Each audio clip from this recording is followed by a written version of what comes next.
People have lost faith in their ability to determine their own destiny, and they have felt more and more that their health is less and less in their control, more influenced by the decisions of insurance companies, the food industry, the government, hospitals, and pharmaceutical companies.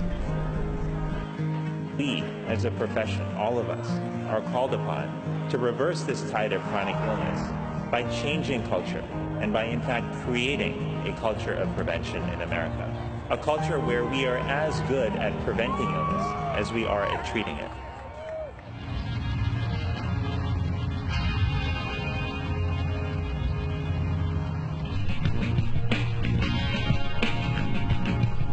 So the happiest day of my life was when I found out I got into medical school. I complain quite a bit about the difficulty of this process, and so does everyone else. You know, you go into medical school thinking it's going to be hard and knowing it's going to be hard, but when you get there, it's that much harder. It kind of has to be this rigorous because every person is unique, and then within each person there's just infinite number of combinations of the things that can be going right or wrong. As a DO, I could become a physician who would treat patients and prescribe medications for them, do surgery for them.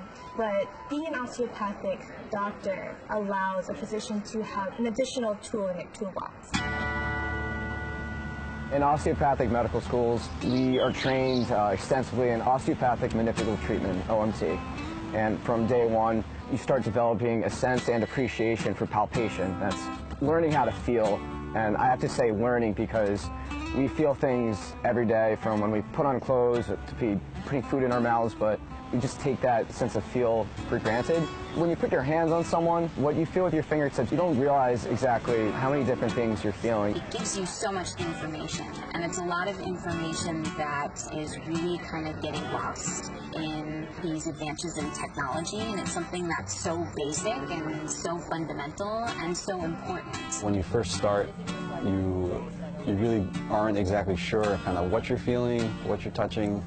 Sometimes maybe you make things up, like, yeah, I feel that, and it'll kind of hit you one day, like, oh wow, I felt that. It's a really cool experience. It's pretty much like any skill that needs to be honed. It's something that you have to do every day, and you have to be hard on yourself. The hardest thing for me to learn is how to play in tune, which took a long time, and I'm still working on that. To be able to use your knowledge of what you learned in anatomy and in physiology, you can use what you feel to have a better understanding of what's going on inside a person's body. A patient of mine in California brought me the Life magazine from 1962 or 61. At that time, you were not allowed as an MD to refer to osteopathic physicians. I hear stories where they had to sneak an osteopathic physician into a hospital in Massachusetts General to treat someone because officially they were not allowed to do that. A good friend of mine who's actually an alum from this school, and he's like, you know, you really should have applied to DO schools. And for some reason, I didn't think to. A lot of people don't really understand what makes us different from a chiropractor or an osteopathic medical doctor in another country that doesn't actually have the same training we do. The distinction comes in when you really look at how we're being trained. It's not just saying, oh, I've got a gut feeling. It's the entire spectrum of medicine. There's osteopathic surgeons, neurosurgeons, cardiology, with osteopathic psychiatrists. We do have the background, the learning, the training to do all of the standard Western or Orthodox medicine, plus the addition of the osteopathic component.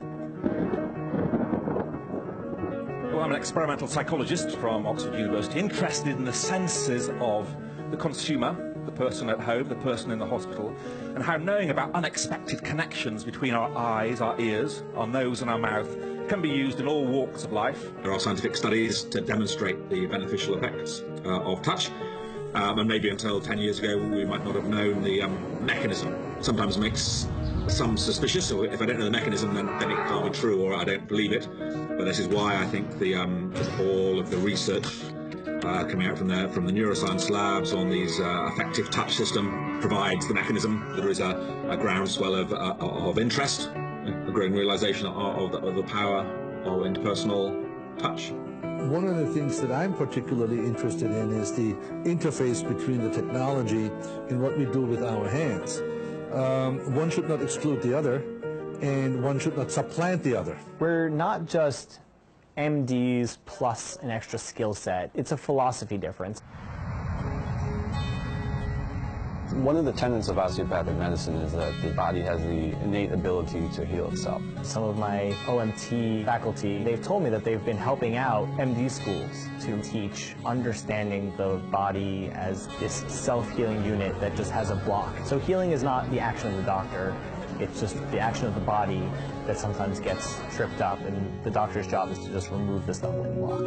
It's not just what symptoms do you have, it's more about, okay, you're a person, what is happening, and are these extenuating circumstances really affecting your health? Like in dance, you can touch another person and know exactly how to lead them. I learned how to transfer my dance skills into something else that can actually help people.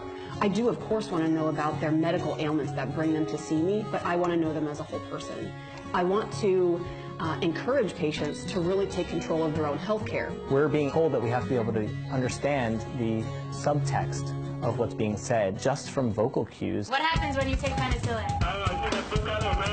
You broke out in a rat. Do you have any lung problems, any asthma? I had an upper respiratory infection. Respiratory infection. Right, lower, low, low, Trying to help you breathe a little bit better. He's high. 78, 80, 95. Do you guys want to intubate him now?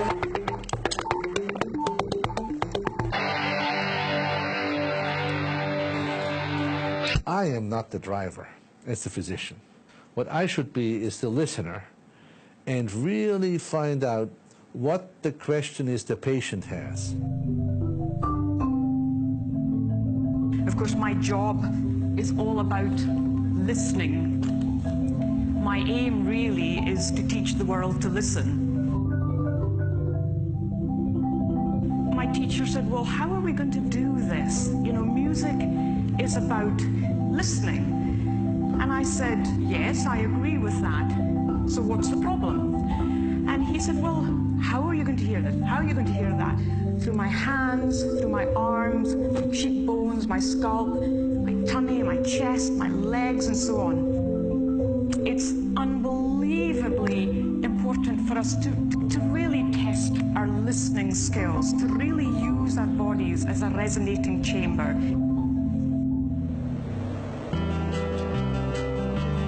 About 50% of DOs join primary care, whether that's in pediatrics or internal medicine or family medicine.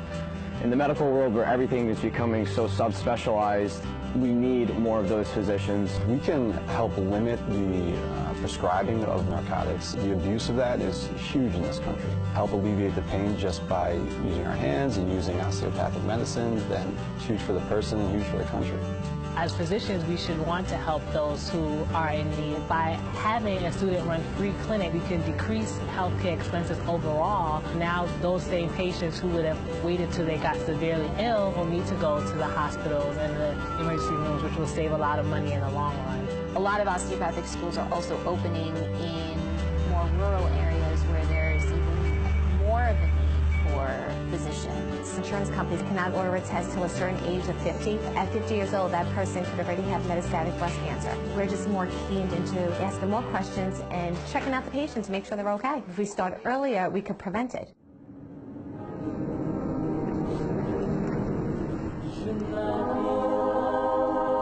The students, in my opinion, they have come up to the plate.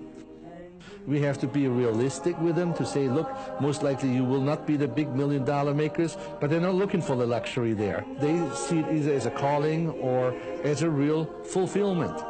And we as a society, I think we have a responsibility to say, we support you that way. If we drop them and try to make them like hourly technology workers, that you have to see 15 patients an hour and 20 of this, if we fail them there, we'll fail society.